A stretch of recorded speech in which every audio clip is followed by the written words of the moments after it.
जय Shri Krishna. गीताधाम Gurukul online classes में कक्षा 9 का विषय है अर्थशास्त्र, अध्याय पहला, पालनपुर गांव की कहानी।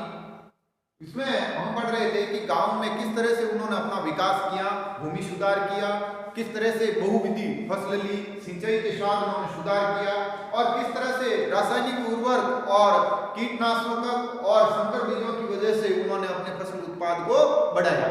अब प्रश्न ये आता है कि जिस तरह से संकर बीजों से बहुविध फसल, दूसरी बात कीटनाशक और रासायनिक खाद के उपयोग, क्या ये भूमि धारण कर पाएगी, अर्थात क्या ये भूमि को सहन होगा?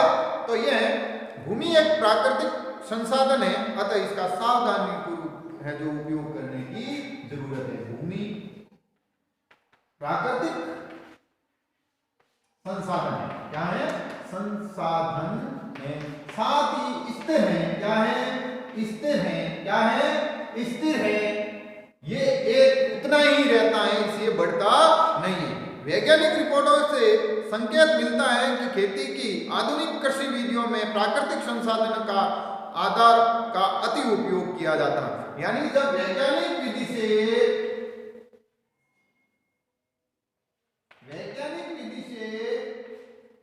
खेती करते हैं तो भूमि का अतिदोहन होता है। क्या होता है? भूमि का अतिदोहन, भूमि का है जो अति उपयोग होता है। अनेक क्षेत्रों में हरित क्रांति के कारण उर्वरकों से अधिक प्रयोग से मिट्टी की उर्वरकता कम हो गई और जो उर्वरकों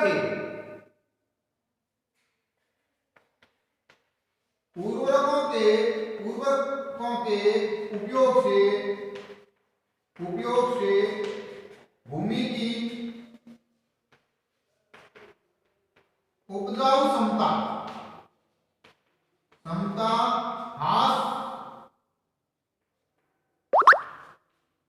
ह्रास हुई है, उसकी उपजाऊ क्षमता कम हुई है। इसी तरह इसके अतिरिक्त नलकूपों से सिंचाई के कारण भूमि में जल स्तर के सतत प्रयोग से भौम जल स्तर कम हो गया है और जल दोहन से भूमिगत जल स्तर कम हुआ है। मिट्टी की उर्वरकता और भौम जल जैसे पर्यावरणीय संसाधन कई वर्षों में बनते हैं, एक बार नष्ट होने के बाद इन्हें पुनर्जीवित करना कठिन है। अब ये चीजों को खत्म होने के प्राकृतिक ये संसाधन है और अगर ये खत्म हो जाएंगे तो पुनर्निर्माण या पुनर्जीवित इनका बहुत ही कठिन है।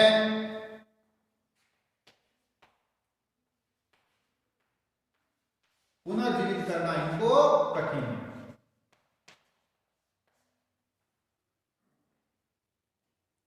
एक बार नष्ट होने के बाद इनका कठिन है। कृषि का भावी विकास सुनिश्चित करने के लिए हमें पर्यावरण की देखभाल करनी होगी।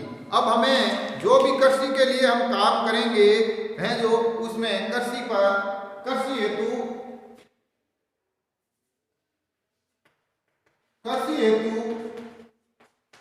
पर्यावरण का ध्यान रखना पड़ेगा। क्या रखना पड़ेगा? ध्यान रखना पड़ेगा। कृषि हेतु पर्यावरण का ध्यान रखना पड़ेगा।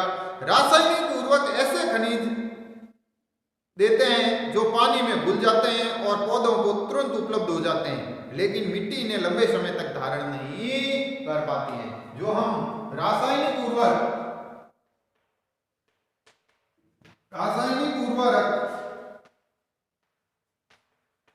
उपयोग करते हैं वो घुलनशील होता है, पानी में घुलनशील है, लेकिन उसको भूमि की क्षमता धारण नहीं करती है। क्या नहीं करती है? धारण नहीं कर पाती है, वो जल्दी ही वापस नष्ट हो जाते हैं। मिट्टी से निकलकर भौमजल, नदियों और तालाबों को प्रदूषित करते हैं। रासायनिक उर्वरक मिट्टी में उपस्थित जीवाणु और सूक्ष्म अवयवों को नष्ट कर देते हैं। इसका अर्थ है कि इनके प्रयोग से के कुछ समय पश्चात मिट्टी पहले की तुलना में कम उपजाऊ रह जाती है। ऐसा एक डाउन टू अर्थ नई दिल्ली की रिपोर्ट से पता चला है। दूसरा है, देश में रासायनिक खाद का सबसे अधिक प्रयोग पंजाब में हुआ है। रासायनिक खाद का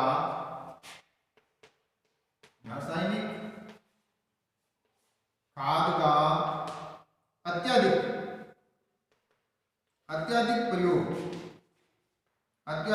प्रयोग पंजाब में हुआ है। कहां हुआ है? पंजाब में हुआ है। रासायनिक खाद के निरंतर प्रयोग से मिट्टी की गुणवत्ता को कम कर दिया। पंजाब के किसानों को पहले का उत्पादन स्तर पाने के लिए अब और अधिक रासायनिक उर्वरक और अन्य आगतों का प्रयोग करना पड़ता है। इसका मतलब वहां की खेती की लागत बहुत तेजी से बढ़ रही है। अब वो उनको ज्यादा उपयोग के लिए ज्यादा मेहनत करनी पड़ रही है। इसी तरह पालनपुर के किसानों में भूमि किस प्रकार वितरित है? अब है दूसरी का है भूमि का वितरण। भूमि का वितरण,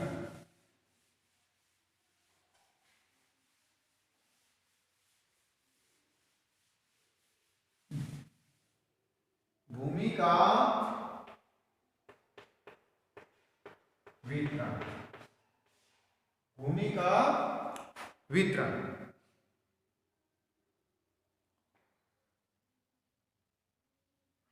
आपने यह जान लिया होगा कि खेती के लिए भूमि कितनी महत्वपूर्ण है। दुर्भाग्यवश खेती के काम में लगे सभी लोगों के पास खेती के लिए पर्याप्त भूमि नहीं है। यानी सभी के पास पर्याप्त भूमि नहीं है, पर्याप्त भूमि नहीं है। पालनपुर में 450 परिवारों में से लगभग 1/3 यानी 150 के पास खेती के लिए भूमि नहीं है, जो अधिकांश दलित हैं। यानी 1/3 हैं जो लोगों के पास भूमि नहीं है। बाकी परिवारों में 240 परिवार जिनके पास भूमि है 2 हेक्टेयर से कम है, और जिनके पास है वह कम भूमि है। कम भूमि है जिन्हें हम सीमांत किसान कहते हैं। क्या कहते हैं? सीमांत किसान कहते हैं। जिसकी वजह से उनकी आमदनी 1960 के में कृषक गोविंद के पास 2.5 हेक्टेयर से अधिक असिंचित भूमि थी। गोविंद अपने 3 पुत्रों की मदद से इस भूमि पर खेती करता। यद्यपि वे अब बहुत आराम से नहीं रह रहे, लेकिन अपने परिवार अपनी एक भैंस में होने वाली कुछ अतिरिक्त आय के द्वारा उनका गुजारा हो रहा था। गोविंद की मृत्यु के पश्चात यह भूमि उनके 3 पुत्रों के बीच बंट गई।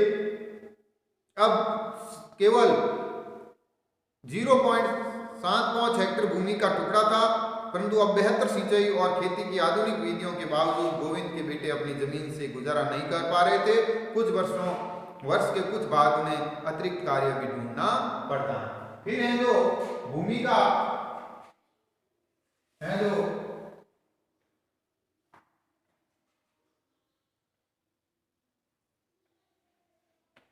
भूमि का बंटवारा भी कृषि आय को प्रभावित करता है। एक गांव के चारों ओर बिखरे हुए छोटे छोटे टुकड़ों को देख सकते हैं। इस छोटे किसान खेती करते हैं। दूसरी ओर गांव में आधे से ज्यादा क्षेत्र की में काफी बड़े आकार के प्लॉट हैं।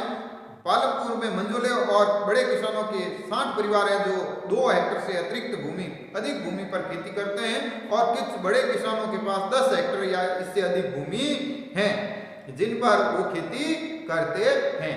यानी कुछ लोगों के पास कुछ किसानों के पास अधिक भूमि है, और कुछ किसानों के पास कम भूमि है, और कुछ के पास है ही नहीं। अब है श्रम की व्यवस्था कौन करेगा? फिर खेती में जो श्रम की आती है, श्रम की व्यवस्था मजदूर। मजदूर या श्रमिक, कृषि श्रमिक, कौन से कृषि श्रमिकों की व्यवस्था कैसे होती है। भूमि के पश्चात श्रम उत्पादन का दूसरा सबसे बड़ा कारक है। खेती में बहुत ज्यादा परिश्रम की आवश्यकता होती है और छोटे किसान अपने परिवारों के साथ अपने खेतों में स्वयं काम करते हैं। यानी श्रम में जो छोटे किसान हैं, क्या है, छोटे किसान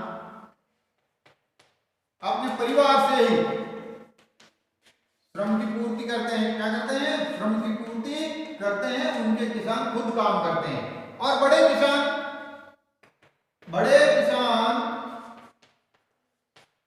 जो दिहाड़ी पर मजदूर लगाते हैं। क्या करते हैं, दिहाड़ी पर मजदूर लगाते हैं। इस तरह वे खेती के लिए आवश्यक श्रम की व्यवस्था कर लेते हैं। मंझोले और बड़े किसान अपने खेतों में काम करने के लिए दूसरे श्रमिक किराए पर या दिहाड़ी पर लगाते हैं। खेतों में काम करने के लिए श्रमिक या तो भूमिहीन परिवारों से आते हैं या बहुत छोटे किसान काम करते हैं। अब वो कहते हैं श्रम कहां से आएगा, या तो ये जो छोटे किसान, ये श्रमिक और दिहाड़ी कहां है, ये वो परिवार है जो भूमिहीन है। क्या है, भूमिहीन है। या फिर छोटे किसान, क्या, छोटे किसान जिनको अतिरिक्त काम की जरूरत है, ये वो लोग होते हैं जिनका फसल पर कोई अधिकार नहीं जैसा किसानों को होता है, बल्कि उन्हें उन किसानों द्वारा मजदूरी मिलते हैं जिनके लिए वे काम करते हैं। मजदूरी नकद या वस्तु अनाज के रूप में कैसी भी हो सकती है। कभी कभी श्रमिकों को भोजन भी मिलता है। मजदूरी एक क्षेत्र से दूसरे क्षेत्र में, एक फसल से दूसरी फसल और खेत से दूसरे खेत में कार्य करने जैसे के लिए अलग अलग होती है। रोजगार की अवधि में भी काफी भिन्नताएं होती हैं। खेतों में काम करने वाले श्रमिक या तो दैनिक मजदूरी के आधार पर कार्य करते हैं या उन्हें कार्य विशेष में जैसे कटाई या पूरे साल पर काम करते हैं। अब ये मजदूरी भी दो तरह की होती है, या तो वो दैनिक होते हैं, क्या होते हैं, दैनिक होते हैं, या फिर कार्य अवधि के दौरान, कार्य अवधि के अनुसार। कैसे, कार्य अवधि के अनुसार होते हैं। सरकार द्वारा खेतों में काम करने वाले श्रमिकों के लिए एक दिन का न्यूनतम वेतन 300 रुपए, क्या है, और न्यूनतम वेतन खेती और श्रमिक का वेतन है जो दैनिक, कैसा, दैनिक वेतन 300 रुपए है। कितना है, 300 रुपए है दैनिक। कैसा, दैनिक। ये मार्च 2017 में तय हुआ था। क्या, मार्च 2017 के अनुसार ऐसा तय है। हालांकि कई जगह इससे कम मिलते हैं, कई जगह, लेकिन निर्धारित किया, लेकिन मात्र को श्रमिक को मात्र 160 रुपए मिलते हैं।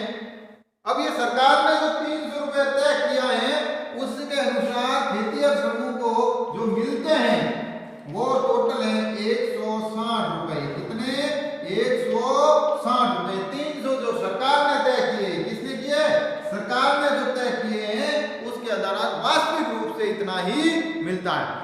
पालनपुर में खेती और श्रमिकों में बहुत ज्यादा स्पर्धा है, इसलिए लोग कम वेतन में भी काम करने को। अब इन श्रमिकों में क्या है, आपस में प्रतिस्पर्धा है। क्या है, प्रतिस्पर्धा है काम के लिए, किसके, काम के लिए, इसलिए कम मजदूरी में भी काम करते हैं। क्या करते हैं, मजदूरी में भी काम कर लेते हैं, क्योंकि श्रमिक अधिक है और किसानों के पास जो खेत छोटे हैं, इसलिए कम में भी काम कर लेते हैं। और एक अन्य खेती और निर्धन व्यक्तियों से काम करवाते हैं। अब वो कहते हैं कि श्रमिक कम पे काम क्यों करते हैं, तो कम में काम इसलिए करते हैं कि इनके पास काम नहीं होता है गांवों में और उनको पैसा चाहिए होता है, और ये पैसा उनकी दैनिक उपयोग की जरूरतों को पूरा करवाता है। तो कल हम पढ़ेंगे खेतों के लिए आवश्यक पूंजी की व्यवस्था कैसी होती है। तब तक के लिए